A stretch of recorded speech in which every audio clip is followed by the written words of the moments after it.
Hello and welcome to the beginning of Session 2. Session 2 is a continuation of the first class where we reviewed all of the digital media channels and platforms. We're going to review the remainder of the channels and platforms in Session 2.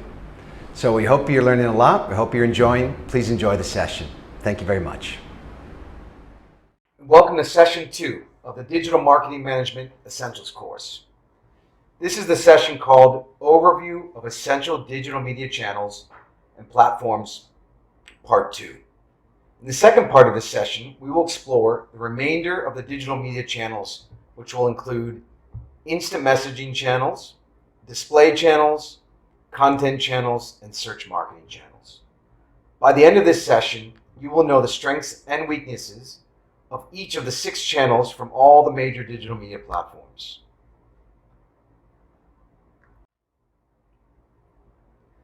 And let's kick off with the first module in this session. In this module, we're going to provide a more detailed introduction to instant messaging channels. Okay, let's first start by understanding the frame of mind the person is in when they are inside of an instant messaging channel. They may be chatting with friends or dealing with work colleagues. This may not be the best time to interrupt them with an ad. So just think about that. However, on the positive side, the messages can also look like friends, which can have a powerful impact on a person's perception of the brand. If you're in a chatty mood or the creative is clever, then the customer could potentially chat with you right away. So these are the sort of the negatives and also the positives. Now let's look at the global landscape for messenger apps. I always like to look at these macro pictures. And this is one from Hootsuite, We Are Social. They've got a lot of great resources that you can find on LinkedIn.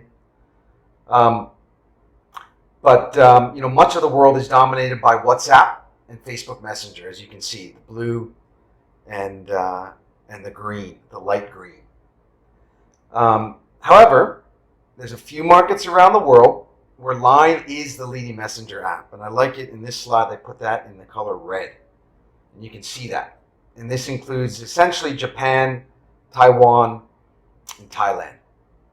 During the master's class, we will have one session that's dedicated just to Line, where we'll discuss this in much more depth.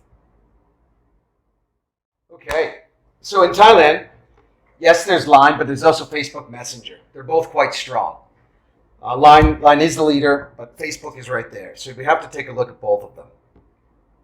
Okay, so first with Line, high-level stats. There are 40 million monthly active users. Okay, so on a monthly basis, 40 million people will use the app at least once. Another key feature of Line is that users must first opt in before you can send them messages. So you can opt in either by following a page or you have to join by registering. In terms of targeting, Line doesn't share their fan insights. Okay, so that's one of the things that it's kind of frustrating. And you can only target by age, gender, and province. So targeting is somewhat limited.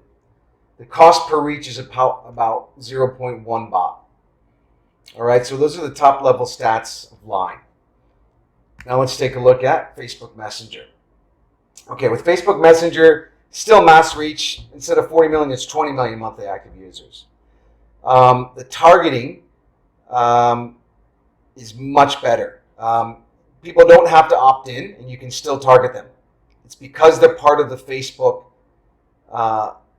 ecosystem network already. You've already signed in with Facebook, and that sign in and all the information you have there also is part of the targeting inside of Facebook Messenger. It's a key thing to understand. In terms of the cost per reach, it's lower than Line as well. It's 0.03 baht. All right. And again, this is mostly due to the fact that Facebook Messenger has so much inventory, and Facebook as well also has so much inventory that the overall cost is cheaper. And we'll review this concept more in the next session. So there's Line, there's a Facebook, those are the high-level stats. Okay, what I want to show you now is an example of how a user would opt into Line, so you can understand this. All right. So, step one, essentially, they would come to the Line page. They would have to like the page. Okay. Then from the message page, they can click on the rich menu. You can see the rich menu there on the bottom of the app. Essentially, after they click, then they're able to lead them to a page where they would have to then click the button and they're opting in. All right, so that line icon there, they're essentially opting in. When you do that, then you're able to ask additional questions. Okay, this can be customized, so you can register and ask for fields such as name, mobile, email, date of birth, country, whatever it is you want to ask them. All right, so when both of these things happen, now the advertiser's collected both the line ID and this additional information. Now they've opted in, and the advertiser has full access to their profile and personal data. Advertisers can also give users a personalized offer and track it if they've redeemed. And here's an example of someone receiving a deal from Bread Talk. There's a QR code there, and the person can essentially then take that to the store and redeem it. And you'd be able to track it down to the person level. So this is a nice feature about what Line can do. All right, let's take one example looking at Facebook Messenger. And also introducing you the concept of the chatbot. This is another key thing to understand about both Line and Facebook as messenger channels, is they both have the ability to have a chatbot that automates a conversation, so you don't have to be there. Here's a great example of what Pizza Company did with a chatbot. They created this TPC body, and essentially what they wanted to do is allow users to purchase pizza directly from the chatbot. When they first go to the page, they'll see the icon, they can click on it, and essentially they can then start their order. I'm going to show you an example of what this would look like. Let's take a look.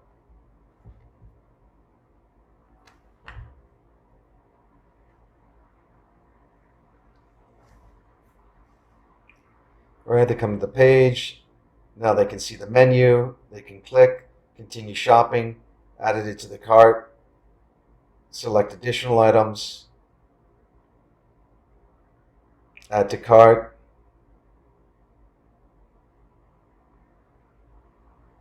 They're now checking out. Place your order. They want to change the quantity. They can do that as well. They want 3. And they can now place the order. They can choose delivery or pickup. And they get a confirmation number at the very end. So this is how you can enable chat through chatbot to do many exciting things, such as order e-commerce, order food online, and many more applications of this. Very, very interesting. All right, and that brings us to the end of this concept. Now it's time for each student to complete this short activity. All right, so what I want you to do, I showed you here both of these instant messaging channels, Line and Facebook. I want you to list the strengths and weaknesses. I gave you many examples. Just want you to put them into your own words, what you took away from this as the strengths and weaknesses of each of these platforms. Thank you so much. Once you've completed it, remember to please submit it on Blackboard. And we'll review this during the weekly Q&A. Thank you. All right, welcome to the next module in this session. In this module, we're going to provide a more detailed introduction into what is known as display channels. All right, now let's take a look more closely at what are display channels. This is where actually the internet advertising started. The original ads were bought back in the 1990s, as I mentioned earlier. And it can be described as ads that are placed on websites such as Sanook.com or BangkokPost.com. They can sell advertisements directly in there. You know, the local websites, and I want to categorize them. And if you think about Thailand, the first category are the local websites. you can buy ads on these websites. Okay, you can purchase directly on these sites. You can call them if you want. Sanook, you can call them directly. Bangkok Post, Thairat, and you can essentially book a banner ad or display ad is what it's known as inside their site. The cost will range between 0.3 baht to 0.5 baht per user reached. Okay, so that's the first, local. The next then are international websites. Okay, and these are also websites, such as CNN, Forbes, TripAdvisor. You can also purchase ads directly on these sites. You can call them again. In most cases, you're going to have to call Singapore or London or wherever they're located if they don't have a local rep here in Thailand. So it's a very manual process. The cost will be a little bit more expensive. It'll range from about 0.5 baht to 1 baht per user reached. So a bit more expensive. All right. And then the next are apps. All right, so within apps, there are thousands of apps out there. And these apps also sell advertising within the app. I'm sure you've experienced this many, many times. To purchase app inventory, most of the time you have to buy through an ad network. And we'll explain a little bit more about that right now. All right, so an ad network or an ad exchange is where you're allowed to purchase many different websites or apps through one platform. Google Display Network is the largest global ad network. All right. We'll learn a lot more about this in the next session, but this is just a brief introduction to it. Ad networks have many advantages, and one of them is the cost. So if you compare the cost to buy display inventory through the ad network versus buying directly on the site, it's cheaper. The cost will range from about 0.02 baht to 0.1 baht. So much lower cost than buying directly. The inventory may not be as good, but the performance typically is. And lastly, on this slide, as I introduce the concept of display advertising, I want to think about the frame of mind. Users are in the frame of mind where they want to explore. They're surfing these websites, looking for different content, and typically they're in the frame of mind, the mood where they're willing to explore a specific article and continue and look at other articles, all right? So they're in a content discovery frame of mind, and we'll talk about that more when we review content channels on the next module. All right, now let's quickly talk about the strengths. Display advertising certainly has strengths. And the first thing that I want to give you advice on is do not buy direct. I talked about that earlier. If you're going to buy the ads, buy them through an ad network. The best way to do it is through an ad network or a demand side platform, again, which we'll talk more about in the next session. All right, so in terms of the high-level stats of what you can get through, let's say, Google Display Network, which again is one of the most popular networks in the world. In Thailand alone, you can reach over 1 million different websites. All right, so this is a combination of both local websites as well as international websites. The total audience reach across these million websites is around 30 million people. So very mass.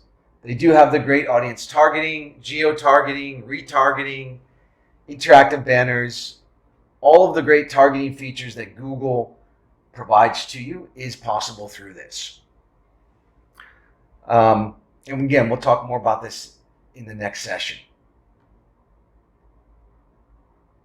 In terms of creative and creative ad units, you also have a lot of what's called rich media, display banners, or even video itself. So video is an option inside of these channels, as well as just standard banner ads or rich media ads. I'm going to show you an example of a video ad here inside of a Thai local website. นี่คือโซดาร็อกเมาเทนโซดาที่เราอยากให้คุณได้ลองมอง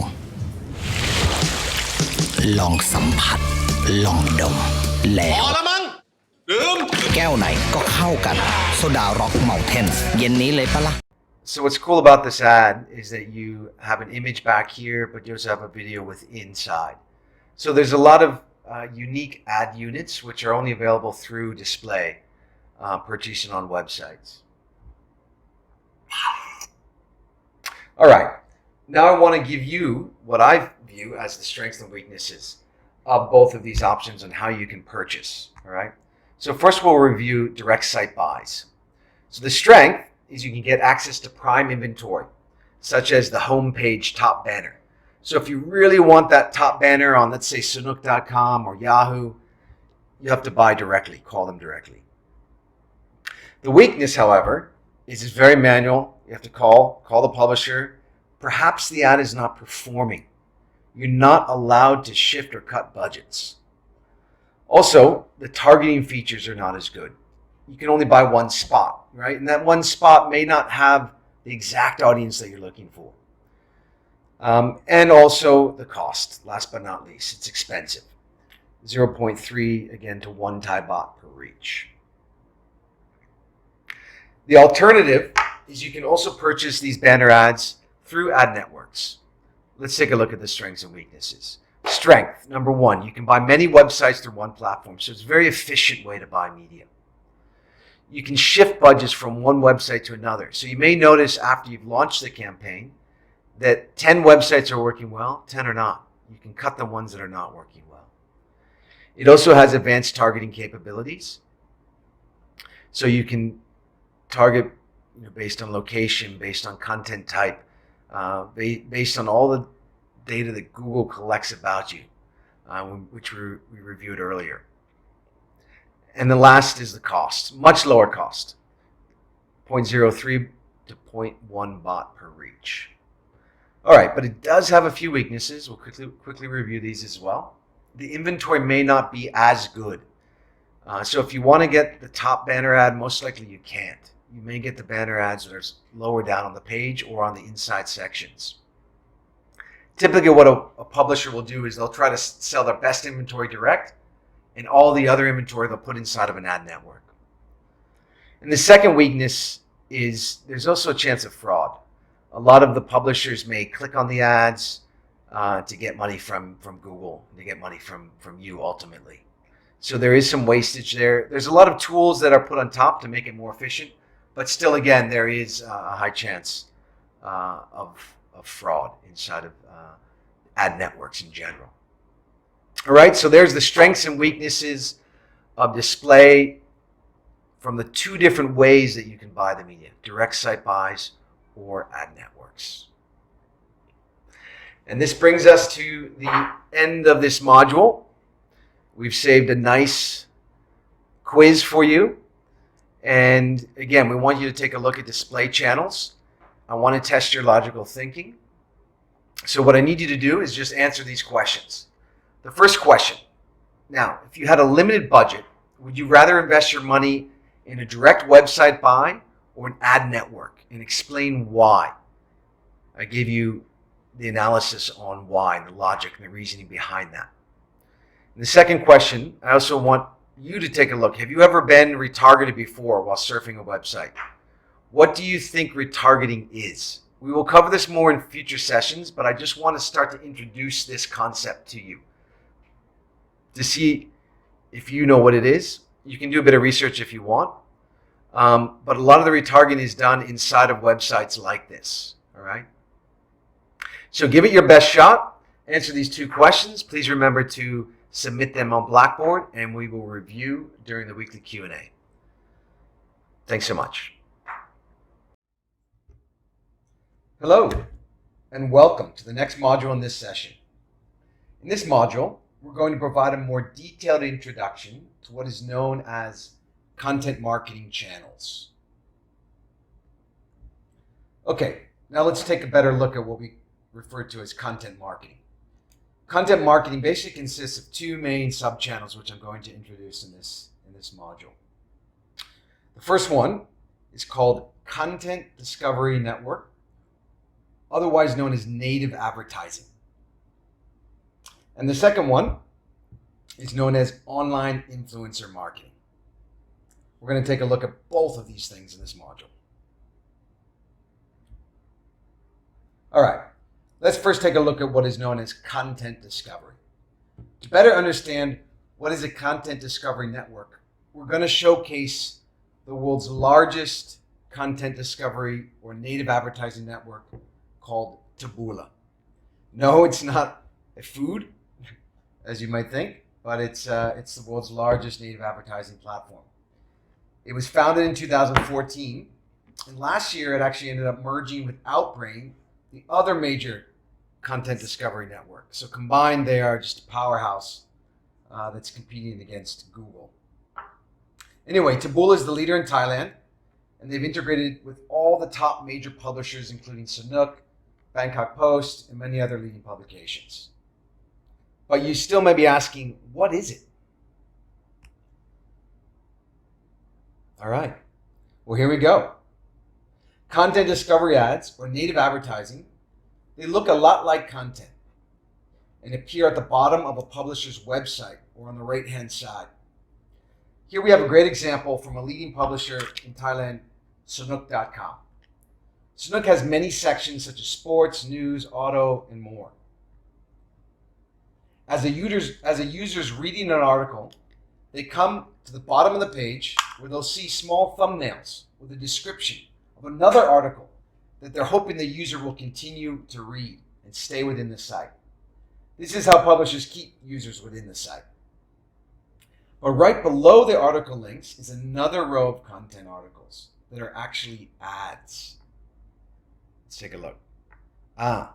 So these are ads.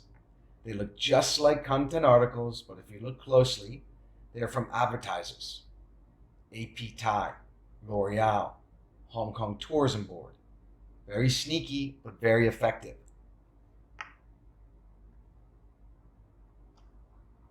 All right, so let's think about the frame of mind and why content discovery ads are so effective.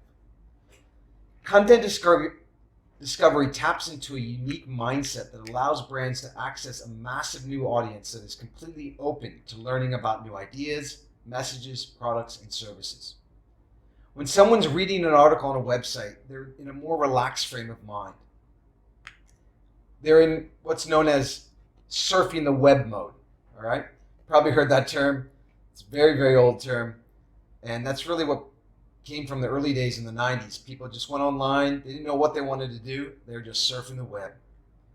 Users will click from site to site, article to article, exploring things that look interesting to them. So the key is to give them something interesting to read. If you compare content discovery against search, it's a very different way to find a specific topic, right? Or social, where they just want to connect with their friends, right? So search, they already know what they want. Social, they're connecting with friends. But discovery, they want to consume content and are open to new things. That's the frame of mind that you need to understand. Wanted to show you a few talking points from Taboola. This is how they tout their network, sell their ads. But essentially, these facts are as follows. Taboola's average ad click-through rate is 2 times higher than display ads, right? So much more effective than display ads. The average cost per click is around 3 baht in Thailand, which is amongst the lowest. And the traffic from content discovery is much more engaged if the content is relevant, right? So overall, the performance versus Google Display Network or the banner ads in display, much more effective. Now I want to show you quick best practice as we close out this part. The key to success is that the brand has to provide good content, all right? So here's an example from AP Thai, which is one of the leading property developers in Thailand. They created something around home living. Makes sense. They want to sell condos. So they should provide content around home living and living within a condo, things that would be useful to them, useful to the user, relevant, all right? 10 tips for optimizing space in your home, all right? So if you build good content, then your brand will benefit. If you build bad content, it could backfire, all right? So always, best practice tip, always provide something that's useful to them, they'll click, and you'll build benefit with your brand. All right. Now that moves us on to online influencer marketing. Let's take a look. Let's first define what is online influencer marketing. By definition, it is someone who has the power to affect purchase decisions or others because of their real or perceived authority, knowledge, position, or relationship. In consumer spending, members of a peer group or reference group act as influencers. Okay, so some of the people in this class actually may be online influencers. I have almost 4,000 followers on my LinkedIn account. So in some ways, I'm an influencer. But essentially, it's someone that has a following around a specific topic, and they're respected by the people who follow them. That gives them the ability to endorse products as long as they're relevant to the user, and have a lot more effect than just paid ads. A few other terms for online influencers, just so you know: KOL, which is key opinion leader; KOI, key online influencer. All right, so I want to draw the distinction. There are two groups of online influencers. The first one is what are known as known influencers. These are people who may already be famous, okay? They're actors or sports stars. These types of influencers typically have a very large following and are very expensive, all right?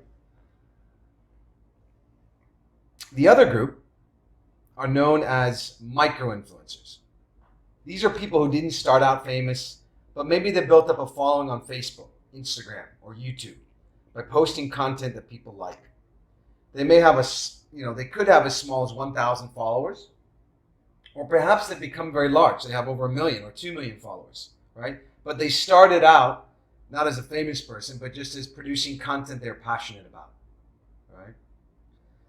And some of the most common verticals or topics around which micro-influencers produce content are food and travel, fashion and beauty, wellness and fitness, business entrepreneurial tips, lifestyle, home and decoration. I'm sure many of the people in this class follow micro-influencers. Go on to your Instagram and Facebook and take a look. So, online influencer marketing is one of the fastest forms of advertising inside of digital marketing. And I want to showcase the reason why. All right, the first reason is the influencer has a strong following of people who like them. It's almost like a friend. So when they say something, their followers will trust them. Paid advertising from a brand just, is from a business asking you to buy their product. They may not have any social influence over you. It may not have the same impact. Right? The second reason, once an influencer promotes a product, it has a good chance of going viral, right? Their friends may like it, their friends' friends may like it, so on and so forth. And lastly, if they give a genuine review of the product or service, it can give a strong social proof. So the key is that it has to be genuine. These are the main reasons why it's growing so quickly. Now I want to show you an example of an online influencer ad or post. Again, it looks like content, which is why it's in the category of content marketing. This influencer did a post for Gap in the Philippines. Gap gave her some nice clothes to wear, and she wrote the following. Fun fact, I'm naturally drawn to anything clothing with stripes. So much so that in high school, my friends staged an intervention. But when I saw this poncho from @Gap Philippines, I had to have it.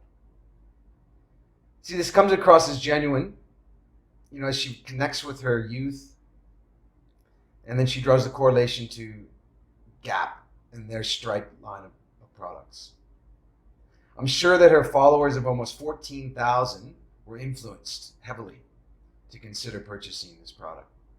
In general, we can see the cost per reach for such posts range from 0.5 baht to 1 baht.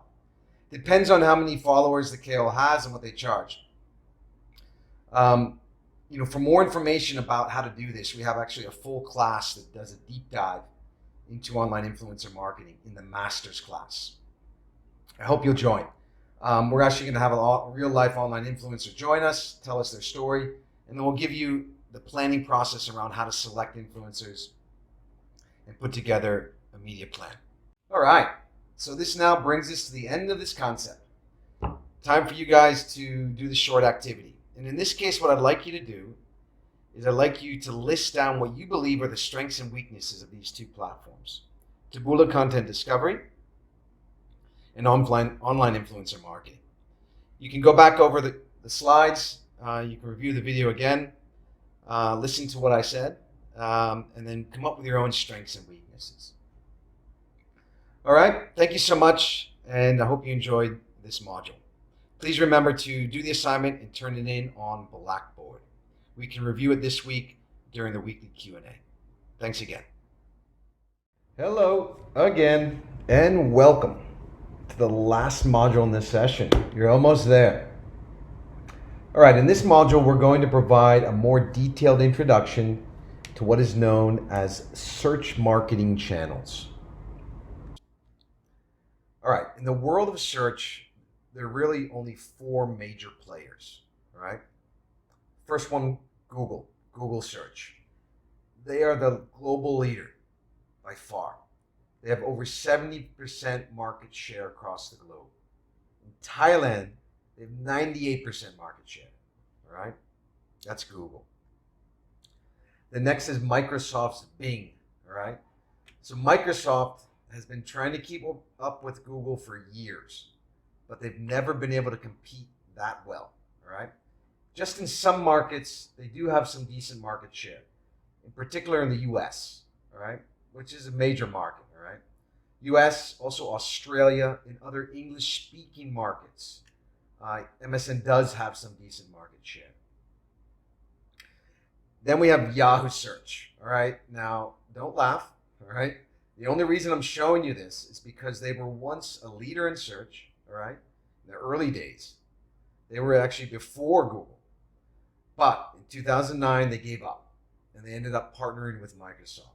So today, Bing powers the search engine that sits within inside Yahoo. So you can't actually buy Yahoo Search, all right? But I just put it there in memory of Yahoo, all right? Okay, and then the fourth and last one I'm going to feature here is Baidu and Baidu Search. All right, the only market in the world where Google and Bing can't operate is in China. They're banned from entering, all right? So China's created their own platform called Baidu. And it's got 76% market share in Thailand. So in China. So there are some other platforms in China that do search, but Baidu is by far the leader. So if you want to do any advertising in China, then Baidu is a great place to start. All right, now let's look at the frame of mind. Again, when a user is on a search engine, they have the following frame of mind, all right? One of three things is what I say. Number one, maybe they already know what they want, all right? For example, I want to find a restaurant that delivers food. Very specific, all right? And they'll start searching for that restaurant that delivers food, all right?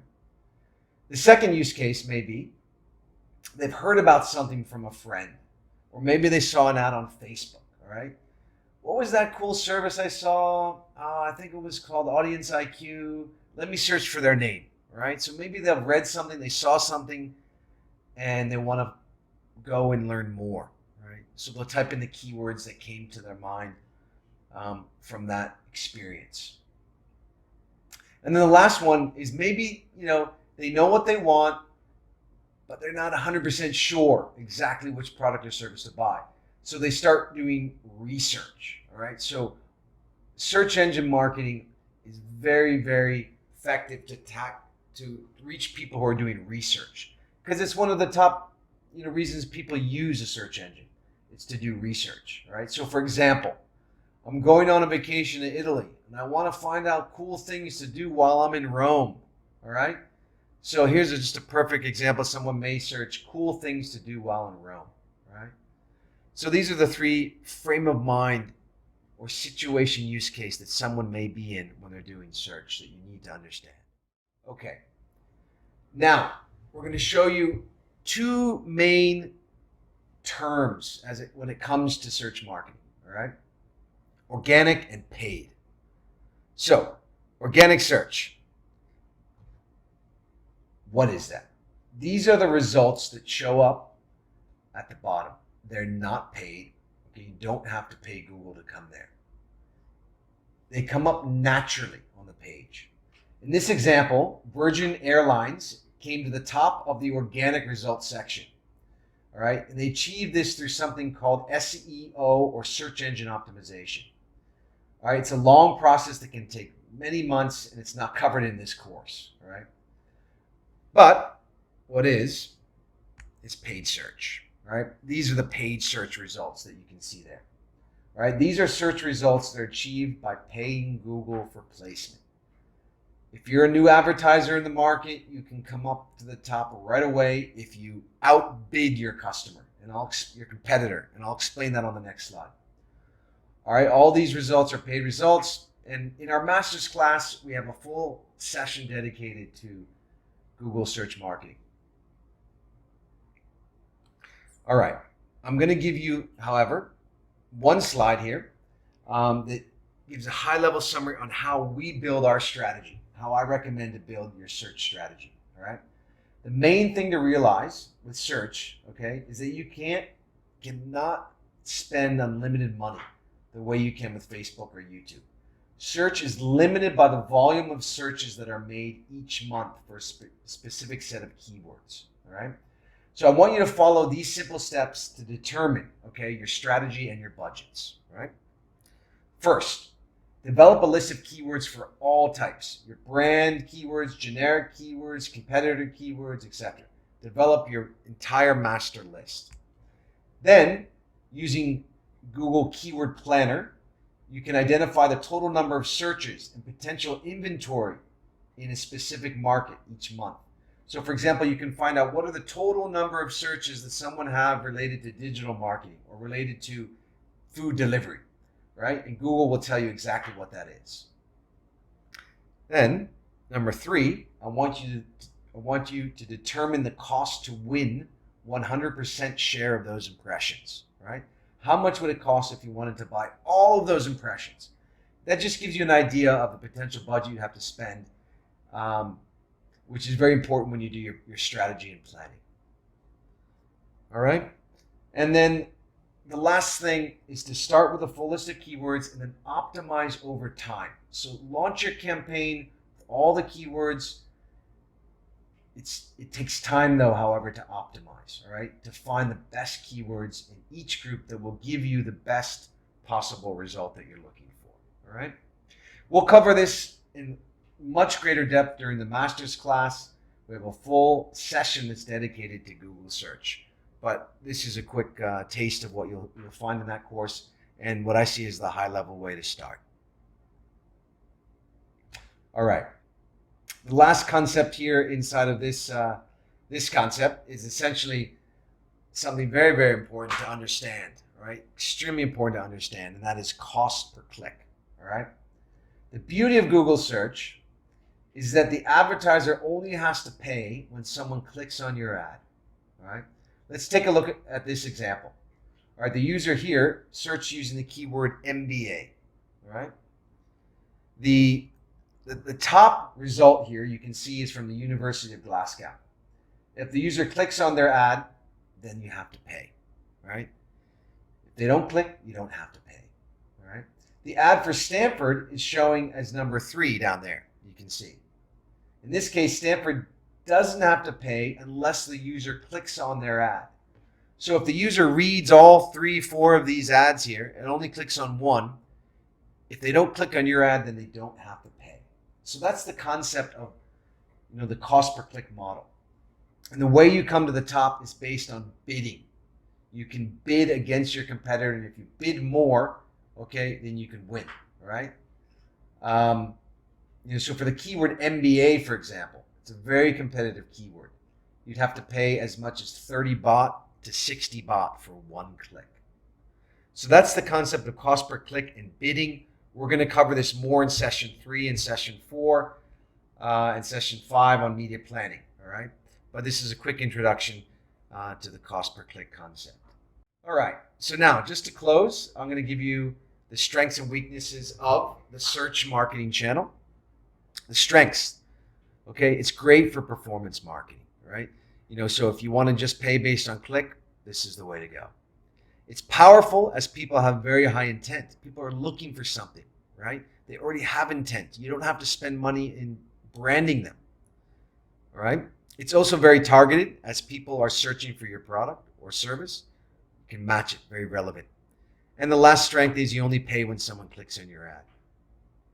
It does have some weaknesses, all right? So the first weakness is it's highly competitive. So you need to be good at optimization, right? If your industry is highly competitive, you have to be good at optimization, all right? It's not good for creating awareness, right? So if you want to build your brand, you're not going to do it on search alone. You have to do it on display and Facebook and YouTube and all those other things that we showed you in this session. And the last thing is it's limited by the number of searches. So you can't put unlimited money in here. You have to think about first what's the search volume and then set your budget accordingly. All right, so those are the strengths and weaknesses of search marketing. And this brings us to the end, the final activity for this module. All right, so we introduced again search marketing. All right, and we want to test your logical thinking. All right, so please answer these questions. And let me just quickly run through them. All right, so the first question. Stanford has to pay about 30 baht for one click. I mentioned this earlier. So the question to you is, do you think this is expensive, cheap, or it depends? I want you to give the logic behind your answer. All right? That's the first question. The second question. We learned that search budgets are controlled by how many searches there are a month based on your keyword list. All right? So how can an advertiser increase the volume of searches per month for their brand? How do you think they can do that? And the last question is, what do you think is the definition of these keyword types, and give an example? Brand keywords, generic keywords, competitor keywords. I briefly introduced this concept, but I didn't explain what it is. So I want you to try your best in your own words to put what you think that is. Again, there's no wrong or right answers to this. It's to test your logical thinking and really to start a conversation that we're going to have during the weekly Q&A. So please complete this assignment and turn it in on Blackboard, and we'll review it during the weekly Q&A. There is one last bonus activity if you would like to do it. All right, they're fun activities. You don't have to, it's not obligatory, but if you want to, you can do it. And let me run through them quickly. So what I want you to do is look at your phone battery to see how you spend your time each month, right? We talked in these first two sessions about how long people spend in each channel, what are the top channels in Thailand, in terms of digital marketing, right? So, for you to fully understand this, I want you to understand your own consumption. Right, so the way you do this is you take a screenshot of your activity, which you can see in your mobile phone in the battery section. I'll show you on the next slide. All right, how much time do you spend a day on Facebook? All right, I'm very interested. Do you do less than 5 minutes, more than 30 minutes, 1 to 2 hours? What is your consumption of Facebook? All right, how much time do you spend watching online videos versus traditional TV per week? Again, think about that yourself and put the answer here. Then lastly, which platform of all the platforms that you've learned in these first two sessions do you think is the best for advertisers, and why? All right, so we showed you so many, 9 different platforms. So please, in your opinion, for what you first saw here, what do you think is the best platform out there for advertisers? And then give me your answers why. All right, so again, if you want to see your own consumption, you come to your phone, come to settings, battery, and then you can see here how you're spending your time. So I spend 6% of my time on Netflix, 90% on podcasts, and so on and so forth. You can see Facebook doesn't even come. I'm not a major Facebook user. I'm more on LinkedIn. And Viber, and then Line is there as well, and WhatsApp. All right? Some bonus material for you to have, and again, we'll upload all the PowerPoints as well, so you can review this, not necessarily in the video, but we have a summary of all the strengths and weaknesses of each session which you can get from the PowerPoint. Thank you so much. Hello, you made it through another session. Congratulations. Hope you're learning a lot. Please remember to complete the assignment at the end of each module concept and submit that online on Blackboard. Also, we hope to see you this week in the weekly Q&A where we can answer all of your questions, get your feedback, and continue the learning online in a live session. Thank you so much. Hope you're enjoying.